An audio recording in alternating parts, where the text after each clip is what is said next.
নটদার সাথে আমার পরিচিতি অনেক দিনের। সেই ছোটোবেলা থেকেই দেখে আসছে নটদাকে। সেই যে একই রকম তার চেহারা, একই রকম তার উচ্চতা, তার কোনো পরিবর্তন হয়নি।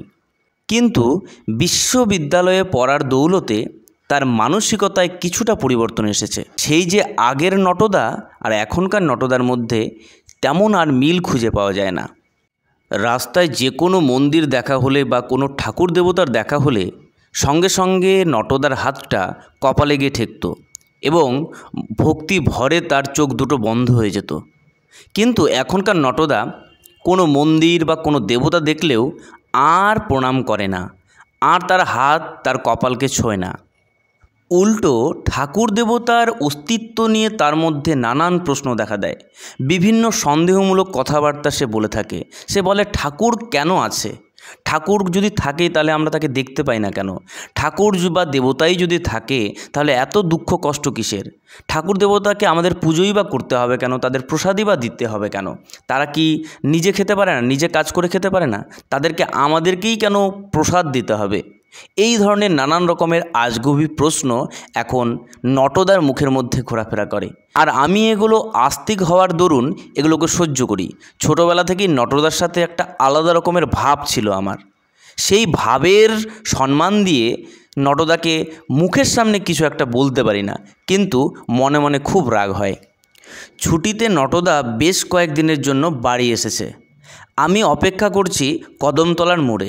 যখনই কোথাও ঘুরতে যাওয়ার পরিকল্পনা হয় তখন এই কদমতলার মোড়ে নটদা আমাকে দাঁড়াতে বলে, অপেক্ষা করতে বলে। এই কদমতলার মোড়টার সাথে নটদার একটা ইতিহাস জড়িয়ে আছে। নটদা এখানেই প্রথম তার প্রেমিকাকে দেখেছিল। প্রেমিকা বললে কিছুটা ভুল হবে হয়তো, কারণ মেয়েটাকে নটদা ভালোবেসেছিল। মেয়েটা কিন্তু নটদাকে কোনোদিনও ঘুরেও তাকায়নি, কিন্তু নটদা ভাবত মেয়েটাও তাকে মনে মনে ভালোবাসে। কিন্তু আমি তো জানতাম আসল সত্যিটা কি।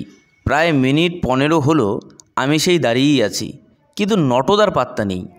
যদিও নটদা মুখে মুখে বলে থাকে, সময় নিয়ে বেশ ভালো জ্ঞান দিয়ে থাকে, কিন্তু আজকে নটদা 15 মিনিট হয়ে গেল এখনও পর্যন্ত এসে পৌঁছলো না। কিন্তু কেন, এটাও আমার মনের প্রশ্ন দেখা দিল। কারণ নটদা সাধারণত এইসব ব্যাপারে বেশি একটা দেরি করে না। কি এই সব ব্যাপার বলতে মনের মধ্যে প্রশ্ন যাচ্ছে না যে এই সব ব্যাপার আবার কি? আসলে নটদা সাইকেল নিয়ে ঘুরতে যাবে, এইটা তার মনের মধ্যে আজকে ইচ্ছে হয়েছে। কারণ বহুদিন হয়ে গেল সাইকেল ছাড়া হয়ে গেছে, বাইক নিয়েই এখন আমাদের যাতায়াত। কিন্তু সেই পুরনো ছোটোবেলায় আমরা যখন সাইকেল নিয়ে আশেপাশে ঘুরতাম, সেই মজাটাই নাকি আলাদা। সেই মজাটারই পুনরাবৃত্তি করার জন্য নটদার আজকের এই পরিকল্পনা যে আজকে আমরা সাইকেল নিয়ে পাড়া ঘুরতে যাব, এক গ্রাম থেকে অন্য গ্রামে যাব, গ্রামান্তরে ঘুরে বেড়াবো। প্রায় মিনিট 5 পর নটদা তার পুরনো সাইকেলটাকে নিয়ে কদমতলার মোড়ে এসে দাঁড়ালো। আমি একটু ঈষৎ স্বস্তির হাসি দিলাম। এসেই সাইকেল চালানোর দায়িত্বটা আমার ঘাড়ে অর্পণ করে নটদা বলল, আচ্ছা, এই যে সবাই এত দেবতা বা এত ঠাকুর ঠাকুর করে, তাদের যদি অস্তিত্ব থাকবেই, তাহলে তাদেরকে দেখা যায় না কেন? তাদেরকে আমরা দেখতে পাই না কেন? দেখ, যদি দেখা যায় তবেই মানবি যে তার অস্তিত্ব আছে, আর যদি না দেখা যায় তাহলে তার অস্তিত্ব নেই। ঠাকুর দেবতা আজ পর্যন্ত কেউ দেখেছে? আমি তো দেখিনি। তো সুতরাং ঠাকুর দেবতা কিন্তু নেই। এই যে বাড়ি থেকে বেরোচ্ছিলাম, মাথাটা আমার গরম করে দিল। মা বলছে যে বাড়ি থেকে বেরোচ্ছিস, ঠাকুর দেবতাকে প্রণাম করে বেরো। আরে ভাই, আমি বেরোচ্ছি সবসময় কি ঠাকুর দেবতাকে প্রণাম করতে হবে? আমি যাকে জানি না, তাকে কোনোদিনও দেখিনি, যার কোনো অস্তিত্ব নেই, তাকে আমাকে প্রণাম করতে হবে? কেন করব? আমি হাবা তেঁতুলের মতো শুধুমাত্র হা হা হা হা করে গেলাম। কারণ এখানে হা হা করা ছাড়া আমার পক্ষে আর কিচ্ছু করা সম্ভব ছিল না। কারণ নটদাকে চটানো কিন্তু এখন যাবে না। কারণ নটদার মাথা হেব্বি গরম হয়ে আছে। কারণ নটদাকে বেরোনোর পথেই তার মা প্রণাম করতে বলেছে। আমি ভাবতে পারি না লোকটার মধ্যে এতটা পরিবর্তন আসলো কী করে। কিন্তু সেই প্রশ্ন খোঁজার পরিবর্তে এখন ঘুরতে বেরোনোটা খুব জরুরি। তাই শুধুমাত্র নটদার তালে আমি হ্যাঁ হ্যাঁ মিলিয়ে গেলাম, কারণ এটাই একমাত্র পথ। এখন নটদার সাথে ঘুরতে বেশি ভালো লাগে, এর কারণ হয়তো নটদা এখন রোজগার করতে শিখেছে। কারণ নটদা এখন আর আমাকে কিচ্ছু খরচ করতে দেয় না, যা খরচপাতি হয় সবই নটদা নিজেই বহন করে। এটা আমার হেব্বি ভালো লাগে, কারণ আমি এখনও পর্যন্ত রোজগার তেমন কিছু করে উঠতে পারিনি। তাই নটদার ওপর ভরসা করতে আমার বেশ মজাই লাগে। নটদা বলে, দেখ ভাই, এখন তোকে কিচ্ছু খরচ করতে হবে না, আমি সব খরচ সামলে নিচ্ছি, ঠিক আছে? কিন্তু ভালো মতো পড়াশোনা করে একটা চাকরি বাকরি পা, তখন কিন্তু ভাই আমি আর খরচ করব না, তখন তোর খরচেই আমি কিন্তু ঘুরবো খাবো। হ্যাঁ, কিন্তু এখন আমি তোকে একটা পয়সাও খরচ করতে দেব না। তুই এটা দিয়ে টিউশন নে, এটা দিয়ে তুই কোচিং কর, ভালো মতো চাকরিটা পা, ঠিক আছে? কিন্তু চাকরি পাওয়ার পরে কিন্তু সব খরচ তোর ভাই। হ্যাঁ, এই দিলদরিয়া মানসিকতার জন্যই নটদার যাবতীয় আজব যুক্তিপূর্ণ কথাবার্তা কিন্তু আমার সহ্য করে নিতে কোনো অসুবিধা হয় না। চারিদিকে শুধু মাঠ আর মাঠ, আর মাঝখান দিয়ে বয়ে চলেছে রাস্তা। সে রাস্তায় সাইকেল চালাচ্ছে আমি, আর পেছনে বসে রয়েছে আমার ফেভারিট নটদা। নটদা তার কথাবার্তার মধ্যে যুক্তি মিলিয়ে কিছু অযৌক্তিক কথা বলছে, যেগুলো আমার কানে আসছে, কিন্তু আমি সেগুলোকে গুরুত্ব দিচ্ছি বা কখনো গুরুত্ব দিচ্ছি না। এমন সময় হঠাৎ করে চেঁচিয়ে উঠল নটদা, এই দাঁড়া দাঁড়া দাঁড়া দাঁড়া দাঁড়া। আমি কোনো মতে সাইকেলটাকে ব্রেক কষে দাঁড়ালাম। নটদা উৎসাহ সহকারে উত্তেজিত হয়ে বলল, এই তোকে যেটা বলেছিলাম, সেই যে ওই লঙ্কা এবং লবণের সেই যে গুঁড়োটা, সেটা কি এনেছিস? আমি প্যান্টের পকেটের দিকে দেখিয়ে দিয়ে বললাম, হ্যাঁ এনেছি। ওই দেখ, আমি বলেছিলাম না এই রাস্তার মধ্যে গ্যারেন্টি সহকারে ভালো ভালো শসা আছে। চল চল চল, আর বেশি লেট করিস না, চল, না হলে কেউ এসে পড়বে। মুখের কথা শেষ হতে না হতেই নটদা এক লাফে শশা ক্ষেতের ভেতরে ঢুকে গেল। আমিও আর কি করি, আমিও তাকে অনুসরণ করলাম। পরিকল্পনা মাফিকই আমরা আমাদের শার্টগুলোকে প্যান্টের মধ্যে গুজে দিয়েছিলাম, যেন যতটা সম্ভব আমরা বেশি পরিমাণ শশা নিয়ে যেতে পারি। সেই অনুযায়ী আমরা আমাদের প্যান্টের দুটো পকেটে যতগুলো শশা ছিল ততগুলো আটালাম, তারপরে বেশিরভাগটা আমরা আমাদের শার্টের ভেতরে ঢুকিয়ে নিলাম। আগেই বলেছিলাম আমরা পুরনো স্মৃতিকে পুনরাবৃত্তি করতে চলেছি। নটদার পরিকল্পনায় এটি ছিল একটা বিশেষ স্মরণীয় মুহূর্ত, কারণ আমরা ছোটোবেলায় শশা চুরি করে খেতাম, আম চুরি করে খেতাম, কিন্তু সেই কবে খেয়েছি সেটা ভুলেই গিয়েছিলাম। তাই নটদা পরিকল্পনা করেছিল আজকে আমরা শশা চুরি করে খাবো। সেই জন্য আগের থেকেই নুন এবং লঙ্কার গুঁড়ো আমাকে আনতে বলেছিল। কেউ বা দেখে ফেলে, এর আগেই আমরা ওই এলাকা থেকে প্রায় উধাও হয়ে গেলাম। এমন একটা জায়গা খুঁজে বের করতে হবে যেখানে আমরা বসে তৃপ্তি সহকারে এই পুরো শশাগুলোকে সাবার করতে পারবো, বা এমন একটা জায়গা খুঁজে বের করতে হবে যেখানে এমন কোনো মানুষ এসে পৌঁছবে না যাদের সাথে এই শশাগুলোর একটা সম্পর্ক জড়িয়ে রয়েছে। প্রায় 2টো গ্রাম আমরা পেরিয়ে গেলাম, কিন্তু এমন কোনো যোগ্য স্থান খুঁজে পেলাম না যেখানে আমরা এই কার্যটির পরিসমাপ্তি ঘটাবো। তাই নটদা অস্থির হয়ে উঠল। বুঝলি, গ্রামগুলো না অনেক পরিবর্তন হয়ে গেছে। আগে যেমন কত ফাঁকা জায়গা ছিল, কিন্তু এখন কিন্তু তেমন আর ফাঁকা জায়গা খুঁজে পাওয়া যাচ্ছে না। কি করি বলতো? এমন কোনো স্থান তো আমাদের লাগবেই যেখানে আমরা এই শশাগুলোকে খেতে পারবো। সাইকেল চালাতে চালাতে আমি প্রায় ক্লান্ত হয়ে পড়েছিলাম। মনের মধ্যে ইচ্ছে না থাকলেও আমি নোরাডাঙ্গির মাঠের কথাটা বলেই ফেললাম। ও নটদা, চলো না নোরাডাঙ্গির মাঠেই যাই, ওখানে তো আর এখন কেউ থাকবে না, তাড়াতাড়ি খেয়ে দিয়ে আমরা ওখান থেকে চম্পট দেব। নটদা রাজি হতে 1 সেকেন্ডও সময় নিল না। কিন্তু কেন, আমি তা কোনো মতেই বুঝতে পারলাম না। কারণ নোরাডাঙ্গির মাঠের সাথে কী যে ভয়ঙ্কর ভয়ঙ্কর গল্প লুকিয়ে রয়েছে সেটা নটদাও জানে, আমিও জানি।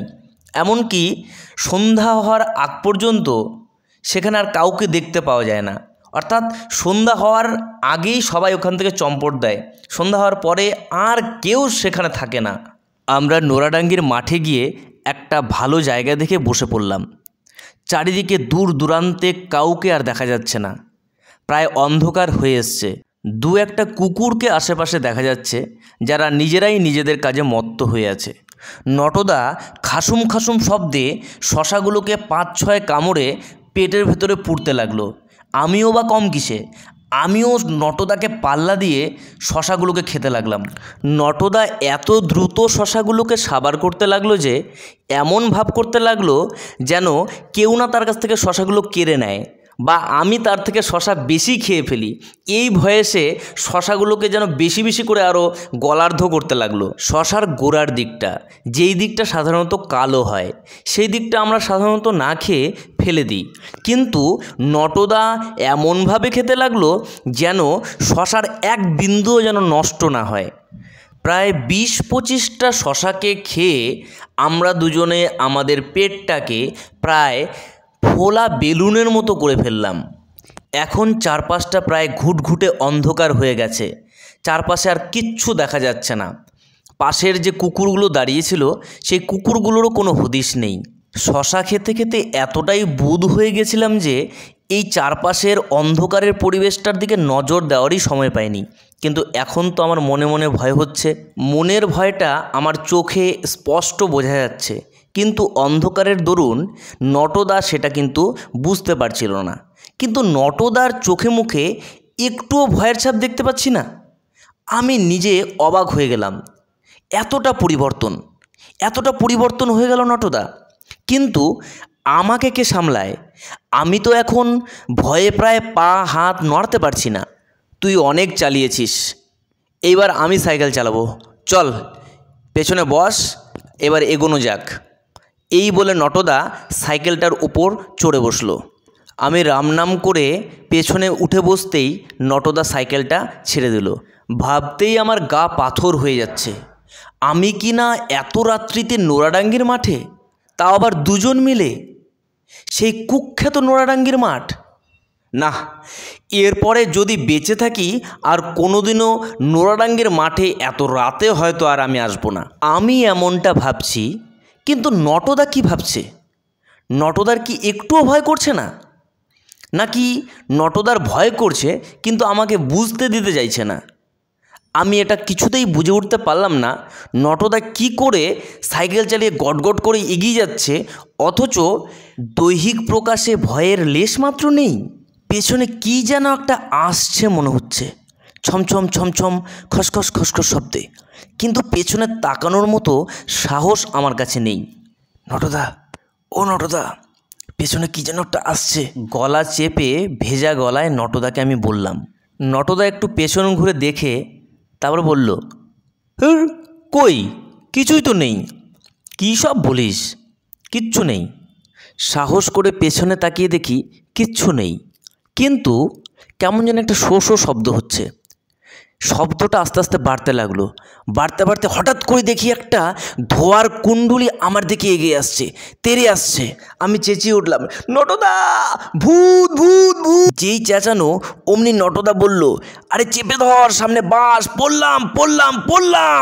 যেই বলা তেমনি কাজ, আমরা দুজনে ডিগবাজি খেয়ে সামনে গিয়ে পড়লাম, আর সাইকেলটা আমাদের থেকে আরও 2-3 হাত দূরে গিয়ে ঠাস করে পড়ল। অন্ধকারের মধ্যেই আমি স্পষ্ট চোখে দেখতে পেলাম রাস্তার ধারে বাসঝাড়ের বাসগুলো কেমন যেন রাস্তার মধ্যে ওঠানামা করছে, রাস্তাটাকে ব্লক করে দিয়েছে। এরকম ওঠানামা কোনো বাস যে করতে পারে সেটা আমি সচক্ষে না দেখলে কখনো বিশ্বাসই করতাম না। আমি এই ওঠানামা দেখে আস্তে আস্তে অজ্ঞান হয়ে গেলাম। ভাই ওঠ, ভাই ওঠ, কিরে ওঠ, আরে কিচ্ছু নেই, আরে ওঠ, আমরা এমনি পড়ে গেছি, ওঠ ওঠ, আরে কিচ্ছু নেই, আরে ওঠ না, ওঠ। জ্ঞান ফিরতে ফিরতে আমি এই কথাগুলোই শুনতে পাচ্ছিলাম। সামনে দেখলাম নটদা আমার জন্য ব্যাকুল হয়ে আমাকে ওঠানোর চেষ্টা করছিল। আমার যে কি হয়েছিল সেটা আমার তেমনটা মনে নেই, কিন্তু আমার মনে রয়েছে সেই বাসগুলোর ওঠানামাগুলো। অর্ধজ্ঞান নিয়ে কোনো মতো করে সাইকেলে গিয়ে চড়ে বসলাম। নটদা সাইকেল চালিয়ে আমাকে বাড়িতে দিয়ে গেল। ভোরবেলা মায়ের গলার শব্দে আমার ঘুম ভেঙে গেল। ভগীরথ আমাকে ডাকতে এসেছে। মা জিজ্ঞেস করলো, কিরে তুই আর নটই নাকি কালকে ঘুরতে গিয়েছিলি, কিন্তু তুই নটকে ফেলে একা চলে আসলি কেন? আর কাল কী বা হয়েছিল? মায়ের এই কথার কি উত্তর দেব আমি তা বুঝতে পারছিলাম না, কারণ মা কি বলছে সেটা আমার বোধগম্য হচ্ছে না। আমি মাকে বললাম, নটদাই তো কালকে আমাকে দিয়ে গেল, তো আমি আবার ছেড়ে আসলাম কবে? ভগীরথ পাশ থেকে কথা কেড়ে নিয়ে বলল, কি বলছিস তুই? আজকে সকালবেলা নোরাডাঙ্গির মাঠে আমরা নটদাকে পেয়েছি, নটদাকে ওখান থেকে তুলে আনা হয়েছে তার সাইকেল সমেত, আর তুই বলছিস তোকে দিয়ে গেছে? তুই নটদাকে ছেড়ে এসছিস কেন? আচ্ছা তুই একটা কথা বল, কালকে তোদের কি হয়েছিল? তুই আসলি কি করে, আর নটদাই বা ওখানে পৌঁছলো কি করে? এগুলো তো আমাদের কিছুই মাথায় ঢুকছে না। তুই যতক্ষণ না বলবি ততক্ষণ পর্যন্ত আমরা কিছুই বুঝতে পারবো না। আমি অবাক হয়ে জিজ্ঞেস করলাম, আচ্ছা সত্যি সত্যি কি নটদাকে তোমরা নোরাডাঙ্গির মাঠের ওখানে পেয়েছো? তো বলছি কি, আমি নিজে নোরাডাঙ্গির মাঠে নটদাকে প্রথম দেখেছি, তারপর সবাইকে বাড়িতে খবর দিই, তারপর সবাই মিলে আমরা নিয়ে এসেছি। ভাগ্য ভালো যে নটদার তেমন কিছু হয়নি, কিন্তু সকালবেলা থেকেই নটদা কেমন যেন আজে বাজে বকছে, কেমন আবোল তাবোল কী যেন বলছে। আমি বেশি দেরি না করে ভগীরথের সাথে নটদার বাড়িতে গেলাম। আমি নটদার অবস্থা দেখে রীতিমতো অবাক হয়ে গেলাম। নটদা এমন করছে কেন? পা দুটোকে কখনো মাথার উপর তুলে দিচ্ছে, মাথাটাকে কখনো বা মাটির সাথে মিলিয়ে দিচ্ছে, কখনো আজে বাজে বকছে, কখনো বা হাসছে, কখনো বা কান্নাকাটি করছে। গতকাল রাতে কি হয়েছিল তার পুরো একটা সারসংক্ষেপ আমি সকলকে শোনালাম, কিন্তু আমি নিজেই এই প্রশ্নের উত্তর পাচ্ছিলাম না যে আমাকে তবে কে দিয়ে গেল। নটদা যদি ওখানে পড়েই থাকবে, তাহলে নটদা যে আমাকে সাইকেল চালিয়ে আমাকে বাড়িতে দিয়ে গেল, তাহলে এই ঘটনা কি মিথ্যা? এটা কি অবাস্তব? আমি এই ঘটনাগুলোর কোনোটাই কুল কিনারা করে উঠতে পারছিলাম না। সবাই আমাকে নানান রকমের প্রশ্ন করছে, কিন্তু কারো প্রশ্নের উত্তর আমি ঠিক মতো দিতে পারছিলাম না। কারণ হলো এই যে আমার নিজের মনের মধ্যেই এই প্রশ্ন যে আমাকে তবে দিয়ে গেল কে? নটদা ওখানে পৌঁছলো কিভাবে? নটদা তো আমাকে দিয়ে গেল, তাহলে নটদা আবার ওখানে গিয়ে পৌঁছলো কি করে? প্রায় গোটা পাড়া উঠে এসেছে নটদার বাড়িতে, শুধুমাত্র নটদাকে দেখবে বলে আর জানবে বলে যে নটদার কি হয়েছে। কিন্তু এই প্রশ্নের উত্তর নটদা কি করে দেবে? কারণ নটদা নিজেই তো কেমন অন্য ঢঙে বিভোর হয়ে আছে। আর আমার কথা তো কেউ বিশ্বাসই করছে না যে নটদাই আমাকে কাল দিয়ে গিয়েছিল। আমি কি করে বোঝাই যে নটদাই আমাকে বাড়িতে ছেড়ে গেছে? তাই নটদার ওখানে যাওয়া তো সম্ভবই ছিল না। হয় নটদা আমাকে দিয়ে যায়নি, অথবা ওখানে নটদা পড়েছিল না। কোনটা সত্যি? তাই সবাই আমাকে কেমন সন্দেহের চোখে দেখছে। আমি কি করব, কি করে বোঝাবো না বুঝতে পেরে পাশে থাকা একটা চেয়ারে বসে পড়লাম। সবাই গোলমেলেভাবে একে অপরের সাথে কথা বলছে, নানান রকম প্রশ্ন জিজ্ঞাসা নিয়ে আমার দিকে তাকাচ্ছে, কেউ বা জিজ্ঞেস করছে নানান রকমের প্রশ্ন। আমি সবার প্রশ্ন এড়িয়ে যাচ্ছি আর মনে মনে জিনিসটা বোঝার চেষ্টা করছি আসলে আমাদের সাথে হয়েছেটা কি বা হলোটা কি। সবার প্রশ্ন বানে আমি রীতিমতো বিরক্ত হয়ে গেলাম। বিরক্ত হয়ে আমি অজ্ঞানবশত চেঁচিয়ে বললাম, তোমরা একটু দাঁড়াবে? আগে আমাকে নিজেকে ঠিক করতে দাও যে কি হয়েছে, ব্যাপারটা বুঝতে দাও। আমি যেগুলো বলছি সেগুলো সত্যি বলছি। আমাকে একটু নটদার সাথে আলাদা করে কথা বলতে হবে। নটদা যেমন অবস্থাতেই থাকুক না কেন, আমার নটদার সাথে কথা বলাটা জরুরি। আমার এই উগ্রমূর্তি দেখে সকলেই কেমন যেন ভ্যাবাচাকা খেয়ে গেল। তারা বেশিরভাগই স্বীকার করলো যে না, নটদার সাথে আমার কথা বলাটা জরুরি। তাই তারা বলল, যাও যাও যাও, তুমি আগে কথা বলে নাও, ভালো মতো করে কথা বলে ব্যাপারটা বোঝার চেষ্টা করো, তারপর আমাদেরকে উত্তরটা দেওয়ার চেষ্টা করো। কারণ এই মুহূর্তে তোমার উত্তরের উপর ডিপেন্ড করেই আমরা বাকি পদক্ষেপ নিতে পারবো। এই কথাগুলো আরও একটা বাড়তি চাপ জুড়ে দিল আমার মনের ভেতর। কারণ আমার উত্তরের উপর ডিপেন্ড করেই নটদাকে ঠিক করতে হবে। তো সুতরাং এটা একটা বিশাল বড় চাপের ব্যাপার। আমি অস্বস্তি সহকারে নটদার ঘরের ভেতরে গেলাম নটদার সাথে আলাদা করে কথা বলার জন্য। নটদার কাছে যেতেই নটদা ফিসফিস করে বলল, তুই দরজাটা বন্ধ করে আয়, তারপর আমি সব ডিটেলসে তোকে বলছি। এটা শুনে আমি আরও অবাক হয়ে গেলাম। এ কী কাণ্ড রে বাবা, নটদা এরকম বলছে কেন? একটু ভয়ও পেলাম, কিন্তু তবুও নটদার কথা শুনে এটা বুঝতে পারলাম নটদার কিচ্ছু হয়নি, নটদা শুধুমাত্র ঢং করছে। আমি দরজাটা বন্ধ করে নটদার কাছে আসতেই নটদা বলল, দেখ আমার কি হয়েছে আমি সত্যিই জানি না, কিন্তু কালকে যখন তোকে আমি বাড়িতে দিয়ে গেলাম তারপরে আমার মনের মধ্যে একটা প্রশ্ন দেখা দিল যে বাসগুলো ওই রকম অবস্থায় ছিল কেন। সেই প্রশ্নের উত্তর খোঁজার জন্য আমি আবার নোরাডাঙ্গির মাঠে গিয়েছিলাম, কিন্তু যাওয়ার পর আমার সাথে এমন কিছু হলো সেটা আমি তোকে বলে বোঝাতে পারবো না, আর সেটা তুই কল্পনা করেও বুঝতে পারবি না যে এটা কী রকম ভয়ঙ্কর কিছু হতে পারে। ঢোক গেলে নটদা বলল, আমি গিয়ে দেখলাম একটা বাস ঠিক সেইভাবে রাস্তাটাকে ব্লক করে পড়ে আছে, অথচ বাসটা ভাঙেও নি, বাসটাকে কেউ কেটেও রাখেনি। তাহলে বাসটা পড়ল কী করে? আমি ভালো মতো দেখার জন্য বাসটাকে ডিঙিয়ে যেই যাব তখনই দেখি বাসটা হঠাৎ করে ওপরে উঠে যেতে লাগলো, আর আমি ছিটকে গিয়ে পড়লাম 10-15 হাত প্রায় দূরে। তারপর আর আমার কিচ্ছু মনে নেই। সকালবেলা নাকি ভগীরথ আমাকে প্রথম দেখেছে, আমি নাকি অজ্ঞান অবস্থায় ওখানে পড়েছিলাম, আমাকে বাড়িতে নিয়ে এসেছে। তো আমি জ্ঞান অবস্থাতে সব কিছুই বুঝতে পারছিলাম, কিন্তু কাউকে কি বোঝাবো কি বলবো সেটা বুঝে উঠতে পারছিলাম না। তাই নিজের থেকেই একটু অদ্ভুত অ্যাক্টিং করছি, কিন্তু অ্যাক্টিং করতে করতে কি করব সেটা এখনও বুঝে উঠতে পারছি না। তুই এসেছিস ভাই, আমার খুব ভালো হয়েছে, এখন বল আমি কি করব। আমার মাথার মধ্যে একটা বুদ্ধি খেলে গেল। আমি নটদাকে বললাম, দেখো তুমি অভিনয় করেছো তোমাকে ভূতে ধরেছে, আর সবাই তো তাই বলছে তোমাকে নাকি ভূতে ধরেছে। তো এমন করলে কেমন হয় যে আমি একটা জলপোড়া নিয়ে আসবো, সেই জলপোড়াটা তুমি খেলে বা সেই জলপোড়াটা তোমাকে দিলে তুমি ঠিক হয়ে যাবে, তোমার মধ্যে থেকে ভূত চলে যাবে, ব্যাস, তারপর আর কোনো উত্তর দিতে হবে না।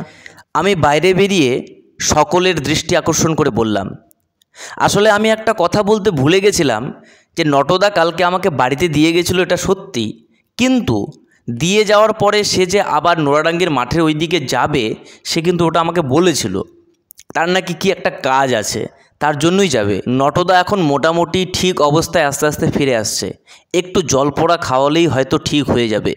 আমার সাথে তো ভালো মতোই কথা বলল, তোমরা গিয়ে দেখো তোমাদের সাথেও ভালো মতো হয়তো কথা বলবে, তাই একটা জলপোড়ার ব্যবস্থা করো। যেই বলা অমনি কাজ। নটদা সবার সাথে ভালো রকম ব্যবহার করতে শুরু করলো, কেউ একজন জলপোড়া এনে জলপোড়াও খাইয়ে দিল। নটদা ব্যাস চাঙ্গা। আজীবনের জন্য এই সমস্যা থেকে অব্যাহতি পাওয়া গেল। কিন্তু এই ঘটনার ফাঁকে একটা ভালো কিছু ঘটে গেল। নটদা যে পরিমাণ নাস্তিক হয়ে উঠেছিল তাতে নটদার মা তার ওপর বেজায় তিক্ত ছিল, কিন্তু এই ঘটনার পর নটদা পুরো পরিবর্তন হয়ে গেল। যেই নটদা ঠাকুর দেবতাকে নিয়ে প্রশ্ন করত সেই নটদা এখন প্রতিদিন ঠাকুর ঘরে গিয়ে পুজো দেয়। তার ভক্তির কি বাহার! যে নটদা ভূত পেতে বিশ্বাস করতো না সেই নটদা এখন ঠাকুর দেবতাকে এই কারণেই পুজো করে যে ঠাকুর দেবতা তাকে ভূত প্রেতের হাত থেকে নাকি বাঁচাবে। আজকের এই পর্বে আপনারা শুনছিলেন পাপন শীলের লেখা নটদা ও নোরাডাঙ্গির মাঠ।